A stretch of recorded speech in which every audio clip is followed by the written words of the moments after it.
Good morning, dreamers. How are you today? What a crazy weekend. Friday, we did not see each other because of the nationwide Rogers outage. And now it's Monday already, again. Woo!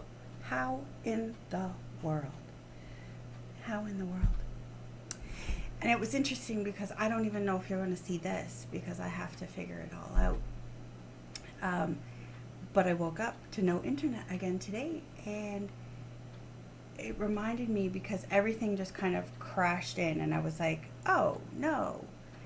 Does it mean that the data's gone again and everything's gone again?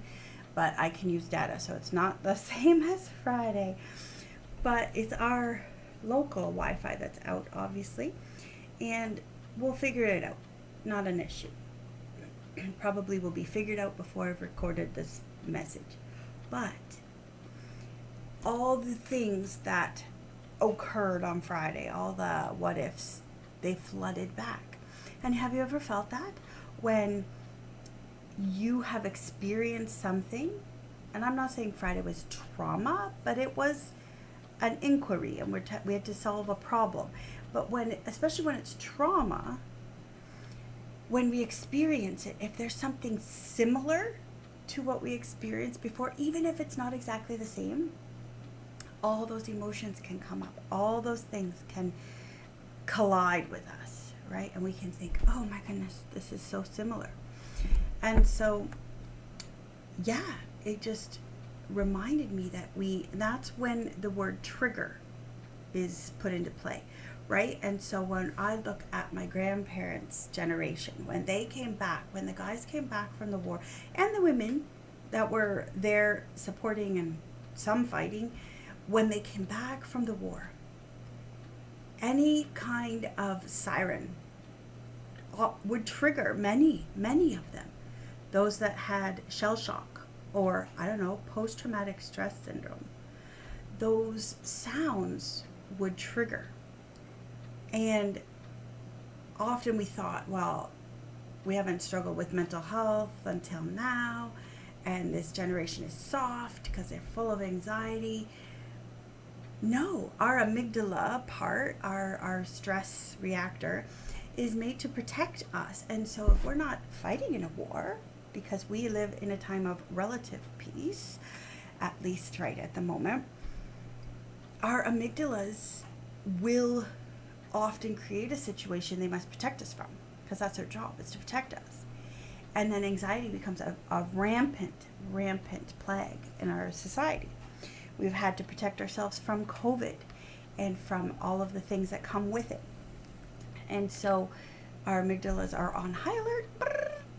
And then social justice is so critical to it should be to all of us, but our young people, because they're connected to the world and they see what's going on, and they're getting news 24/7, and they see how horrible certain situations are, and they get very angry, and their amygdala comes up and goes, protect, right? And so that is often seen as a generational weakness, and yet it's a strength, because they haven't had to be conscripted for war.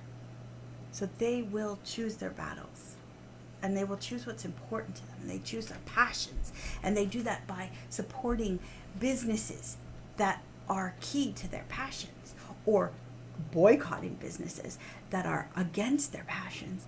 And I thought, wow, that triggering is actually, it tells us what our passions are. It tells us what's important to us. And I remember a kids ministry conference I went to in Calgary, and one of the things she said was, what makes your heart beat fast?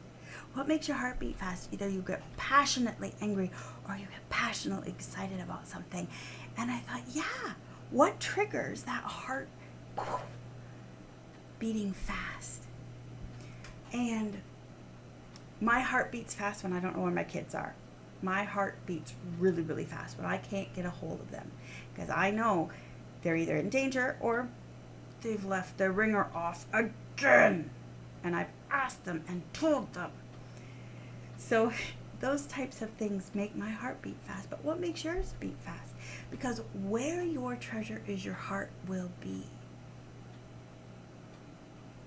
So look at your heart. What makes it beat fast? Does it beat fast when you get a gift from someone? That's a love language. That's exciting. Does it beat fast when somebody pays you a compliment and you don't know what to do with it, and often you throw it back in their face because you're kind of like, I need those encouraging words, but I don't know what to do with them. That's a love language for you. It's how you've been designed and how you've been made to tick. What makes your heart beat fast? When someone does the dishes for you, when someone scrubs the floor for you, when someone says, hey mom, can I take out the garbage so you don't have to? That doesn't happen. But anyway, that would be a gift, a love language, a gift of helps. And it can make your heart beat fast. What makes your heart beat fast? When you're separated from your person. I know that's Jimmy's. When he's separated from me, it makes his heart beat fast. And that's his love language, is quality time. And just hanging out with, just time in general. It doesn't even have to be quality, to be honest. TikTok is not quality time. But 20 minutes of watching TikToks with him and hearing what makes him laugh, it's good stuff. And then there's Stella. She really is that big. At least her attitude is. But yeah, what makes your heart beat fast? Recognize that as a gift, and then use those gifts to love the world around you, to love God and love your neighbor as you love yourself. Take care of yourself. If you need encouraging words, give them back to yourself. Don't depend on others. If you need quality time, go get a bubble bath and spend quality time with yourself. These are the self-care things that we talk about. And they're the things that make our heart not beat fast. It slows down. We can care for ourselves so that when those things like no Wi-Fi come into play, we're not triggered to a place of not being able to cope with life around us. Anyway, that's all that's on my brain today. Sorry it's a long one. But yeah, it makes up for Friday, right? Know that I love you. Have some sweet and precious dreams. Bye.